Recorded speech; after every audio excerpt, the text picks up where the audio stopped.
Well, welcome back mga bay sa Taong Bahay. Kasama na natin si Doc Josie Villadolid sa ating Dental Talk. Mga bay, teka muna, good morning muna, Doc. Oo, di ba ako nag-good morning? Good morning, good Start morning. tayo ng good morning sa mga kataong bahay natin. Habang sila, ngayon ha, lilipat ng channel ha. Manatili kayo sa Dental Talk dahil marami na namang matututunan sila ngayong umaga. May malaking kinalaman mga abay. Hindi lang sa pagkakaroon ng magandang ngipin, kundi good bite ang ating pag-uusapan. Bakit ba yun ang... Hindi ba ibig sabihin pagka maganda ang ngipin okay din yung bite nung kagat? No, maraming maganda ang teeth, pero yung bite nila mali. Mali. So, ibig sabihin, hindi ka pa rin good teeth. Kasi, yung health mo, apektado pa rin ng bite mo. Pag sinabi good teeth, good bite siya. Kasi ibig sabihin, talagang may coordination sila. Ano ba yung lagare? Oo. Tingnan mo, maski kompleto yan, pag hindi nagtutugma yung talim, ibig sabihin, mali pa rin. 'Di ba? Maski matalim pa yan, ibang takbo niyan. So, ang good teeth, ibig sabihin, tama din ang kagat niya. Kasi kung maganda lang siya, maputi, tapos yung bite mo mali, 'di ba? Mali pa rin. Kasi ang pinag-usapan dito, bite. Paano ka kakagat? Sa lungat. Doc, paano ba yung tamang bite? Ang tamang bite, which is yung anatomy natin, kumbaga, design niya ng Diyos Pinag-aralan niya ng mga dentista, pinag-aralan niya ng mga doktor. So, meron talaga siyang may standard siya talaga na posisyon. Yung upper teeth at saka lower teeth, magkatapat yan. Hindi sila sa lungat.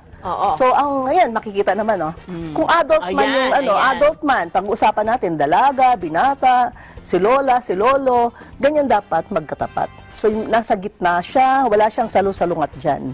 Ayun. So, pagdating naman sa bata naman, ngipin sa bata. So, makikita nito natin mga bata, ganun din ang kagat. So, ibig sabihin, pag hindi sila magkatapat, hindi mo nakikita yung lower teeth. Or sungki-sungki siya. Oo. Or napakaliit ng ng arko, yung kinalalagyan ng ngipin. Ang laki-laki ng butas dito, yung corridor niya. Ibig sabihin, bad bite na rin yun. Kasi masikip para sa dila. Habang ang ngipin lumalayo sa pisngi natin, mga kataong bahay. Yun. Habang ang mga ngipin lumalayo sa pisngi natin, ibig sabihin, you have a bad bite. Bad bite, tingin sa salamin. Tingin sa salamin. Tsaka nakikita, ito yung sinasabi ko, anatomy.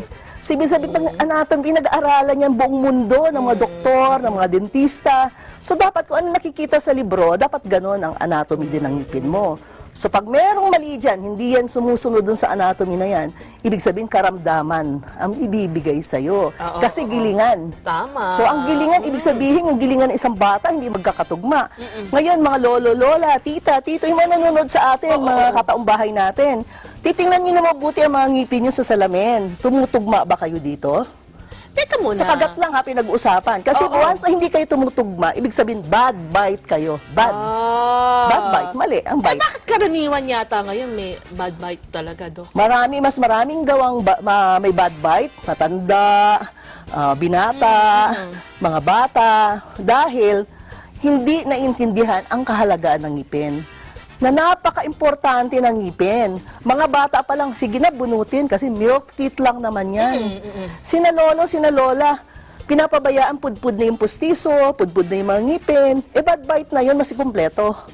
Kasi hindi nila alam ang kahalagaan ng ngipin kung anong dinadala sa kalusugan natin. Ayun. So, yun sa kalusugan kasi ang hindi alam ng mga kataong bahay, karamihan ng tao, hindi alam yung connection ng ngipin sa buong kalusugan ng tao. Ano ba talagang epekto? So, maraming epekto talaga. Sige, Doc. Pag ang isang bata, bad bite, so ibig sabihin, bata pa lang, naghihilik na yan.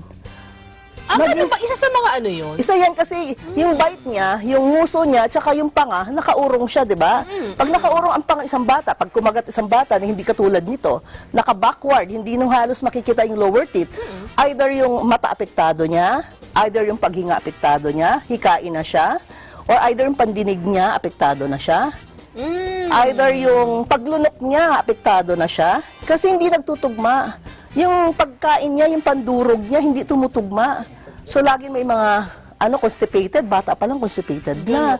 So, ang dami. Ganon din kung ano nararamdaman ng isang bata, mararamdaman din isang matanda. Dati naman yung good bite siya, ano ang mata niya, malinaw. Ngayon, lumalabo ng mata ni Lola. Ngayon, bingi na si Lola. Ngayon, ang boses ni Lola, mahina na. Ay, hirap na sila lumunok. Dok, kanina, napansin ko, gumanyang-ganyan ka. Yung bang mga taong, ano bang tawag na? Yung mga ganon, mahilig sa ganon. Sabi nagano mata. nila, oo, may kinalaman din ba sa ngipin niya? May kinalaman sa ngipin. Kasi katulad kanina ng pinakita natin yung anatomy, ang ilong at saka yung mata nakaupo sa sahig ng ng ngalangala, upper teeth. So ang flooring ng mata mo at saka ng ilong mo, upper ito ngalangala natin. Yan, di ba? Oo. So imagine mo kung mali ang kagat mo. Ang kagat mo hindi tumutugma doon sa upper teeth. Nasa ngalangala ang kagat mo. Ay inuuntog mo yung mata mo. Hindi ka kaya kukurap-kurap. Diba? Kukurap-kurap ka. Yung mata is directly affected ng ng bite natin. If you have a bad bite, magkakaproblema tayo sa mata. Bakit magkakaproblema? Inuuntog niya eh. Mali ang untog niya. So going up, tingnan mo ha, palagi, going up, parang boksingero ah. Di ba pag ganun palagi pag sumuntok? Wala man suntok na pag ganun eh. Parang ang panga natin, walang pinag-iba sa boksingero eh. Sinusuntok yung taas. So imagine mo kung hindi sila nagtutugma, mali. Paano ngayon na halimbawa itong abay natin na nanonood ngayon, paano ko maikokorekto? Kaya nga hahanap sila ng espesyalista. Okay. Hindi basta-basta yung magpalinis lang, magpapasta lang. Kasi ang bite kasi, meron talagang, may standard talaga. Habang tumatanda ang tao, lalo na yung mga generation, ang gaganda ng ngipin. Pero hindi niya na-realize na habang tumatanda, umuurong, napupudbod. So, apektado yung mga ugat natin sa ulo. Kung may papakita po natin yung mga ugat na tinatawag nating 12 cranial nerve, ang laman ng ulo natin, 12 ugat. So, ang biggest nerve po dyan is number 5, sa ngipin galing. So, kaya ito mga bahay, yung kahalaga ng dental, napakahalaga. Hindi yung bubunot ng bunot, pag may sira, bubunutin. Hindi tayo nagpa-practice ng preventive. Pumupunta lang tayo sa dentista pag kadalasan masakit ang ngipin. Kasi, karaniwan yun, Dok. Karaniwan. So makikita po natin gawin nating elementary ang teaching ng dentistry. So lahat na ugat na yan, 1 to 12 po, ang 12 cranial nerves, ugat po sa ulo. Nandun po si number 5, napakalaki. Sinasalo po niya yung number 1. Sinasalo po yung number 2, number 3. Yung number 2, mata niyo po yun. Yung number 1, ilong niyo yun. Yung number 10, meron pa siyang number 10, yung lalamunan natin, nandyan sa ilalim ni number 5. Halimbawa, hindi niya sinusuot yung dentures, nahirapan yung leeg. Kasi ang mga ngipin, siyang talagang tukod. So dito pa lang, malalaman natin ang importansya ng oral health, na kailangan ma-maintain mo si number 5. Hindi kulang. Kailangan yung laman dyan pantay. Kasi hindi ibig sabihin, may ngipin ka, walang bulok, problema, pudpud naman. Yun. Yung isang bata, may ngipin din, kompleto, walang bulok. Pero hindi naman tumutugma yung bite nila, di ba? Yung pinakita natin, dapat magkatugma. Hindi sa lungat. Karamihan ngayon, puro sa lungat yung kagat. At saka ngayon, pag nakakita ka, Dok, yung sinasabi kasi nila, yung bang mas, halimbawa ito, kahiran yan, Dok. Ito nakapasok, ito nakalabas eh. Kaya, karaniwan ganun overbite, overjet, deep paano bite. kung itong baba naman? Naka-backward? Oo. Kailangan malaman kung baba talaga may problema. Kasi kadalasan pinagbibintangan si baba. Oo. Si nguso pala, hindi tumubo ng tama. Ibig sabihin yung baba, nakaabante. Tingnan si nguso, baka siya ang hindi nag-develop ng tama. Kadalasan po yung nguso, hindi rin nag-develop ng tama. Si nguso, dadalhin sa harap ng baba. Hindi si baba dadalhin sa likod. Mali. Kasi lagi yung may mga seaman baka may mga seaman tayo nanonood. Ang bibig hinahalin tulad sa barko. Tingnan mo yung dulo ng barko, yung tawag doon proa. At dulo ng barko, ang tawag pala, ngayon ko lang nalaman, popa. Proa tsaka dapat pantay sila. Ibig sabihin, pag ito, nakausli, yung proa mababa, ibig sabihin, yung mga bagang mo mababa, malulunod yung barko. Ikaw malulunod. Kasi bakit? Yung panga mo nakaatras, mababa yung mga bagang mo. So mabibilaukan ka. Ayun. Diba? Ano ba yung barko na nanonood ka ng Titanic? Wala, yung Titanic, hindi naman pa ganun eh. Yung Titanic pa ganun eh. So, diba, yung bibig natin, katulad, hinalintulad sa barko. Kailangan libel yung nguso at saka yung tanga natin. Dok, sinasamantala ko na rin yung pagkakataon. May mga nag-text sa atin the other week na ang tinatanong nila, ano daw ba ang pagkakaiba ng isang TMJ expert na katulad nyo sa isang orthodontist at saka sa isang karaniwang dentista? Ang pinagkakaiba ng namin ng specialty, lahat na gagawin namin kailangan nakalibel siya. Parang karpintero. Oh. Hindi kami pwedeng gumawa ng pader na hindi karpintero pala, hindi naglilibel. Kailangan pantay. Na yung mga ginagamit po kami x-rays or mga diagnostic procedure na para makita kung pantay yung panga natin. Tsaka pag isang espesyalista po ang pinuntahan nila, isang tingin pa lang makikita na niya na mayroong mali sa itsura mo pa lang. 'Di ba? Sa ngiti mo pa lang, alam na niya kung may mali. Okay. Kasi yun expertise niya, yung alignment ng panga. Kailangan ang panga naka-align sa ulo natin. So pag hindi siya naka-align, ibig sabihin, makitid, katulad ng sinabi ko kanina, sa ngiti mo pa lang. Pag ang laki ng corridor niyan, ibig sabihin ito yung ulo mo, tapos ito yung tagabuhat. So mahirapan po ang spine natin. Kaya ang dami po ngayon may scoliosis, mga bata pa lang. Oo. Marami pong sakit na may scoliosis, marami pong maagang nagkaka-osteoporosis. Bakit? Kasi nga, yung panga natin, at saka mga ngipin, tagabuhat ng ulo. Bawas ka ng bawas ng bawas. Diba? Puro bawas. Kada sakit, babawasan. Tapos sa mga pustiso po natin, hindi naman ina-align, basta may pustiso lang. Pudpud na. Hindi pa rin nilalagyan ng panambak. O diba, pinag-usapan natin yung rebase, reline, replace. Yes. Ang tanda na, hindi pa nag-replace, pudpud na. Ayan. So ang pinagkaiba sa amin, lahat na gagawin ng trabaho ng dadaan ka talaga sa alignment. Parang parang kotse rin pag pudpud na ang gulong, may diagnostic muna.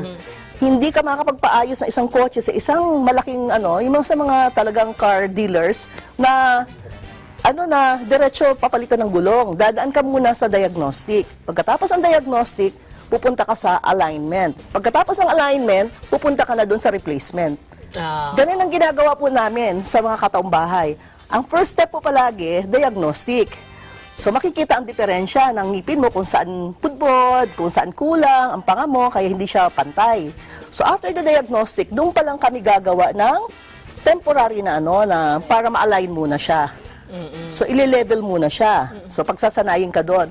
After that, saka ka palang gagawa ng ngipin. Ayun. So from pustiso to braces, so lahat na gagawin. Minsan mga pasta, bago ako mag-cosmetic, bago mag-build up, dadaan ka muna doon sa alignment. Kasi kung hindi ka dadaan sa alignment, madaling mabasag yung mga ginawa mo, hindi nagtatagal. At saka ang effect ng mga alignment, kung sakitin niya ng ulo, hindi rin sasakit. Kasi mga ugat na yan, di ba sabi ko, marami siyang daladalang ugat ang ngipin. So ibig sabihin, naglagay ka lang ng pustiso, ang baba po ng pustiso nyo. Naglagay ka ng pasta, ang baba din ng pasta. Naglagay ka ng ng mga cosmetic work, puputok ka agad, hindi tatagal. Ayun. Ibig sabihin lang nito, mga abay, maaaring kaya nagsasakit ang ulo nyo. O di kaya naman maaaring masakit ang likod nyo. May malaking kinalaman. Halimbawa, sa ngipin or sa pustiso, hindi yung ba, doktora, may malaking pala yung koneksyon. At ang inyong payo sa ating mga abay. Payo sa mga abay. Pagdating sa talaga sa ngipin, meron mga advices po tayo na kailangan po talaga para maging malusog. Kasi maski maganda ang ngipin mo, kung hindi ka naman kumakain ng prutas at gulay, always very important ang living food. Pag sinabi living food, para humaba ang buhay ng teeth. Pag sinabi junk food, para maaga ka magpustiso. So everyday, kumain po kayo ng living food, hindi junk food. Hindi po pwedeng matapos yung buong araw na puro patay ang kinain mo. Pag sinabi patay, lahat dumaan sa apoy. So ang kailangan po, then pag pag nagbabrush, twice a day lang. Sobra po yung 3 times. Once is enough, di ba? 2 is too much, 3 is more than enough. So masisira din yung ngipin natin. Tapos yung mga toothpaste po natin, pag naglalagay, lalo na sa mga kabataan, lagi po konti lang. Konti lang. At Ano hindi lang yung, po. halimbawa, yung bristles, ganyan. Hindi niya po punuin. Hindi niya po punuin. Kasi dapat po, lalo na below 3 years old, dapat po parang sa bigas lang. Ganun lang karami. Ganun? Ganun lang karami sa mga bata. Yung mas bata, ganun. Parang bigas lang ang nila, ang toothpaste nila. At saka bawal po malunok yung toothpaste. Di ba, doktora, kaya nga ginagawang na ngayon, taste na parang fruits, sweet, para kahit daw malunok, okay No, mali lang. po. Kasi ang toothpaste po, meron pong fluoride. Bawal malunok. Tsaka maging particular kayo dun sa mga box. Meron pa rin nakalagay doon na mga don'ts na na precaution talaga. Bawal malunok ang isang toothpaste. Kung aksidente na lunok, dapat pumunta kayo kaagad sa doktor. Pero wala, pinapabayaan na lang ngayon mga bata. Tsaka yung mga bata, ma-advise ko po mga kataong bahay, huwag niyo po paggagamitin yung pang-adult na toothpaste. Iba po yung content nun sa bata. Iba ang ng fluoride niya. Oo, magkaiba sila, no? Magkaiba sila. Tsaka mga bata, sinusupervise, hindi yung pinapabayaan na nagbabrush silang mag-isa. Below 3 years old, dapat may supervision yan. Oo. Kasi ang kadalasan lulunukin, di ba? So pag hindi nilunok naman, hindi siya nagtawag dito nagmumog. Nagmumog, Kaya oo. nangyari, yung lapot ng toothpaste naging sapot ng dumi.